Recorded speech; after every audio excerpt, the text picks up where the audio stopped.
Hi guys, welcome back to my channel. So I wanted to do a video today on the chakras and the importance of aligning and balancing our chakras. So I've come to a bit of a realization recently, and I'd be interested to know everybody else's thoughts on it.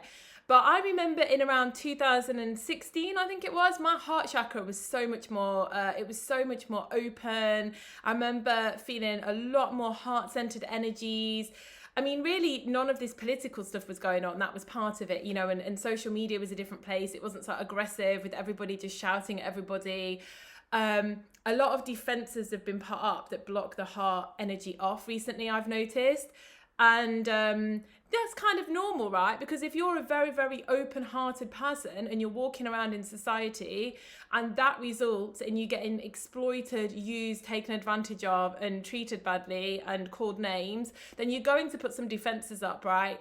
And you're going to meet with that energy. And when I think about it, that sometimes is kind of necessary. You know, when a kid is bullied at school, they don't really get anywhere by being nice. Generally, it all stops when they stand up for themselves and they're like, no. And they kind of meet the energy with the energy. I'm not saying we should always do that, but I'm just saying sometimes you do have to put up a defense for yourself, right? Otherwise, you will just be drained of all your life force and exploited.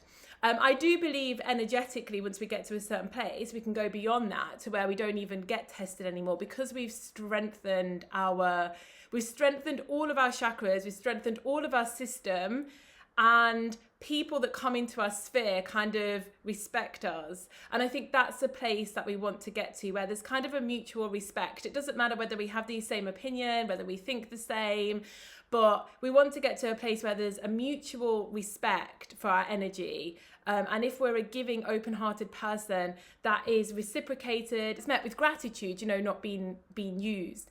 And an important part of this actually comes into meeting different people. So when you meet different people, they will see a version of you based very much upon their consciousness and their expected belief of how you are going to be and how you show up to them. So a great example of this is when I was doing photography, I was really, really nice and sweet and giving. I used to overgive, and it probably came from, the thing is, it probably wasn't a pure overgiving. It probably came from not feeling worthy, not feeling good enough, right? Something deep inside that was like, I have to go above and beyond to be worthy of this client, kind of thing. And a lot of clients would really exploit me and take advantage. You know, they'd keep me there for hours later. I used to love the models that were a bit mouthy and would say, look, we've got to go now, bang on the time, because it saved me as somebody with much weaker boundaries from having to be the assertive one. I was like, oh, thank God. I'd get people try and ask for extra images. And yeah, I've had a few clients that are just so sweet, and I've actually been overpaid a few times and been told how grateful they are. And you know, I've had completely different experiences with different people, but one of the people that really I felt really quite exploited me, I noticed that this person, in fact actually I've noticed this twice. One of them was an incredibly rich person that used to book me and always tried to hammer me down and underpay me, but they would pay other vendors that they really respected huge amounts of money. Like I'd be drinking a glass of champagne and it was more than the bottle was probably more than I was getting paid for the job, you know, because I wasn't really respecting myself. And I would notice that another client that really I personally believe kind of exploited my good nature would send money to other people for other services. I don't want to give things away because I don't want personal stories. And they would just send thousands and thousands to these people that were helping them in other areas, yet would happily kind of overwork me and try and hammer me down for as little as possible.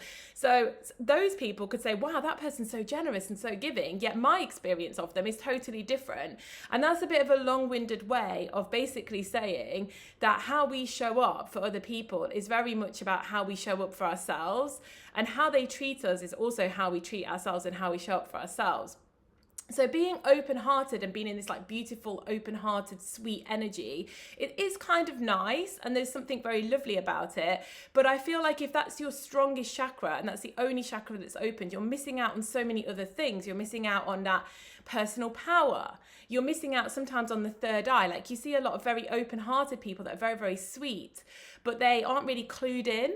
And have you noticed how some of us have always almost become more cynical? And I don't think it's just me, because I've looked around and there's a lot of people. Magenta Pixie is one of them, you know, where they were very, very heart-centered, and now we're kind of being a lot more analytical, and we're seeing things and we're being a lot more perceptive, but we've kind of come out of that heart center a little bit, or I've come out of that heart center a little bit. And recently I've been thinking about, you know, how to get back into it. And I've thought, well, I was more heart-centered back in 2016, but I wasn't as clued in, and I wasn't as aware of what was going on, and I wasn't as self-empowered. I was just being exploited, taken advantage of. So what I've come to realize is that that open heart center is important, but it's not the only thing. You know, we need the whole chakra system to be balanced, to be in alignment, and to be, you know, strong and open. There's no point just having an open heart chakra and then all the other ones are closed down, because then you're not perceptive. You don't know who to steer clear of. You're not self-empowered. You're not self-realized. So you don't know how to empower yourself, so people don't take advantage of that open-hearted energy. So my little video today is just about how important it is, in my opinion, that we learn to align and balance and open all the chakras. And it's okay, one of them maybe just closes down for a bit while we're working on another one, but it doesn't mean that we've gone backwards, because I think sometimes we can think that when one's a little bit more closed down than it used to be, we've gone backwards, but then we have to remember that all the others have been activated, like the crown, the third eye, the personal power. We might be working on those ones, and the heart has to temporarily close itself down for a little bit, you know, and hold itself back while we work on those. And then I believe the ultimate, they sort of just all open, and then you get that really empowered energy where you just walk into a room and you don't need to have boundaries really, because everybody just naturally respects you, because your energy enters the room first. And because you're empowered and you have personal boundaries and you've worked on yourself, you can have an open heart then, and you're not going to be exploited and taken advantage of, because you're sort of an embodied human being. Anyway, I just wanted to make this video, and I hope everyone is well, and I will speak soon. Bye bye.